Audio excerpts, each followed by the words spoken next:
Hi, and welcome to the next episode of Belly to Belly. And we're here today to talk with great friend Russ Shaw from Tech London Advocates and Global Tech Advocates. Welcome, Russ. Great to be here with you, Bill. Thanks for having me. Oh, it's wonderful to be with you. So we are going to be together on September 29th at an event that's been organized by the good folks at Laura Devine. It's called Gateway to Growth, Expanding Your Business to the U.S. And I want to talk a little bit about that. But before we talk specifically about that, I'd love if you wouldn't mind just introducing London Tech Advocates and Global Tech Advocates to our audience.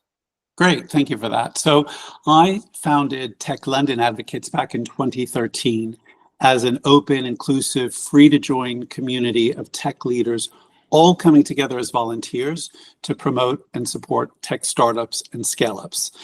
That's what we do. Today we have over 20,000 in our London group that try and follow that mission, and I try and get just a little bit of everybody's better angels as volunteers to do something bigger and bolder. I then took that model and I started to replicate it throughout the world. I set up a licensing agreement. I licensed the brand, the IP, the operating principles, and I charge a whopping £1 a year, which I think is roughly about $1.30. So it's not about making money, but it's a proper, serious agreement. And today we have 45 groups or hubs across all 6 continents, more groups across the UK, Europe, Middle East. I'm going to Nigeria in a couple of weeks to be with our Tech Nigeria Advocates group, Asia, China, the Americas, and obviously the US. We now have, or will have 7 groups by the end of this year. So I had the great pleasure, I think it was 2 years ago, of going to your opening in Boston at a wonderful Sam Adams brewery downtown. What you said you mentioned you're going to be up to 7 by the end of the year. So where in the U.S. Is your footprint? Yeah, sure. So we started in the Bay Area, as you would expect, in California, and that group is now expanding to become Tech California Advocates, and I'll be with our lead, Lanny, who in San Diego in November to do a biotech event there. We have a group in Florida, as you mentioned. We have a group in Boston, and then this year in May we launched Tech New York Advocates. We had about 80 people come to that. We're going to be launching in Phoenix, in Arizona, my home state, in early November. And then I'm close to finalizing 2 agreements, one for Tech Detroit Advocates and the other for a group in Washington, DC. So suddenly we've gone from 3 to 7 by the end of the year. And actually now the US will have more GTA groups than anybody else in the world. Our UK and our China groups are close behind with 6 each, but there's something going on in the US where there's a real desire to do this outreach globally, which I think also fits with this event that we're having on the 29th of September. Oh, that's great. Well, and it's wonderful geographic diversity too, kind of covering a good swath of the country as well. Let's talk about the event on the 29th. So you're going to be moderating this panel, and there's obviously a diverse set of panelists with a variety of views.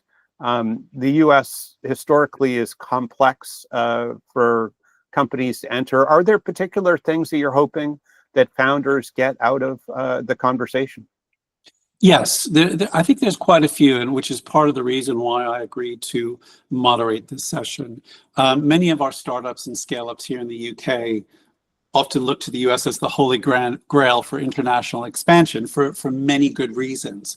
You know, they see vibrant startup ecosystems all across the US and they say, well, look, I want to be part of that. And sometimes that's also driven by their investors. You know, we've had many US investors invest in UK tech. But I think, you know, what I try and say to many of the startups here is you need to know the facts. You need to know, first of all, where do you want to go? It's one country, but it's 50 states. And in the past, I've always encouraged people to go to the Select U.S.A. Summit in Washington, D.C., run by the U.S. Department of Commerce, a great event that really helps to inform people about, you know, it's not just all about going to Silicon Valley. There are many, many other places to consider in the U.S. So it's about where's the best place to go? what are the tax issues that you need to be aware of on a state-by-state basis, because it's not a one-size-fits-all? What are the immigration-related issues that you need to know? And obviously, that keeps evolving and changing over time. So it's having a deeper understanding of what are some of those business-related issues that you need to grasp. What is the cost of talent in the US? Where do you recruit that talent? Can you bring some of your talent with you, or do you need to do more homegrown recruitment? A whole series of topics that I think are really important to help better inform our startups and scale-ups before they push the button and they say, I'm going to the US. Yeah, well, it's very dynamic for sure, and and I suppose there's probably not one answer for all companies. It's got to be somewhat tailored and customized to whether it's who the company is selling to, or Yes. their particular stage or industry or whatnot. I suppose we'll get into some of that as well. Yes, and I think one of the things that the UK tech ecosystem has been really good at is that we're not just a fintech ecosystem or an AI ecosystem. We have many tech verticals, AI and fintech, of course, but climate tech, health tech, cyber, ed tech. We're seeing an emergence of dual use tech coming in here.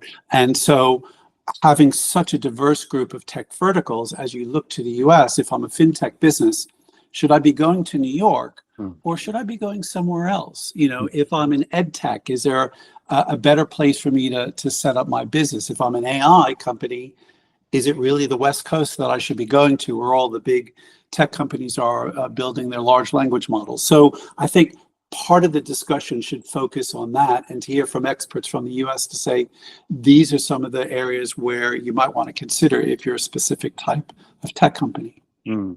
So I have kind of a last question for you. Sure. And that, so you've seen lots of founders, and there's a big continuum between those that are successful in terms of expansion and those that are less successful. And I guess if you had some sort of common attributes that you've seen in some of the most successful founders, what is the common link in those that are successful?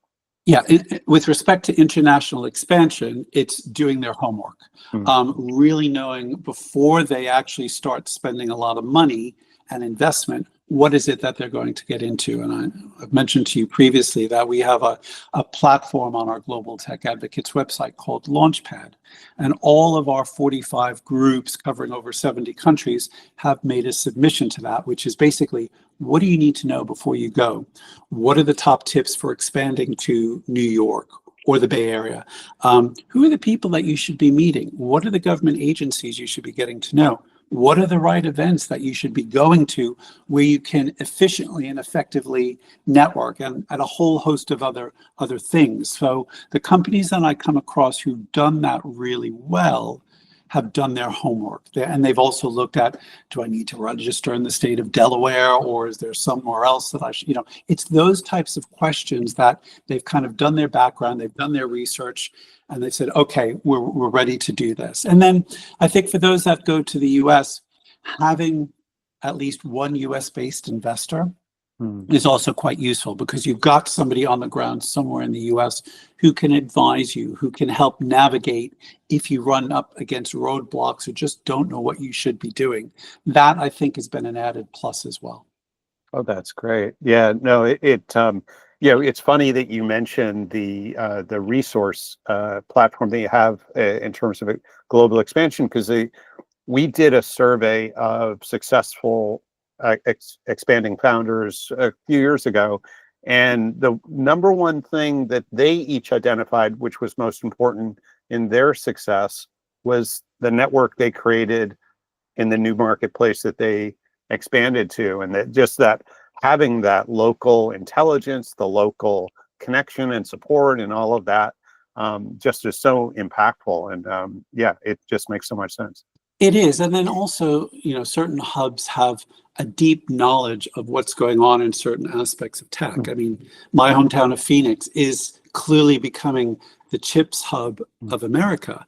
You've got TSMC, you've got Intel, you've got a huge amount of investment that has gone into that sector in Phoenix. And there's also been a bit of a legacy there. So when I speak to semiconductor companies here in the UK, they might be in design, they might be in prototyping or advanced packaging, and they're saying, where should I go in the US? I kind of say, you're going to find a lot of deep knowledge and expertise on chips in Phoenix, which you would not necessarily normally considered.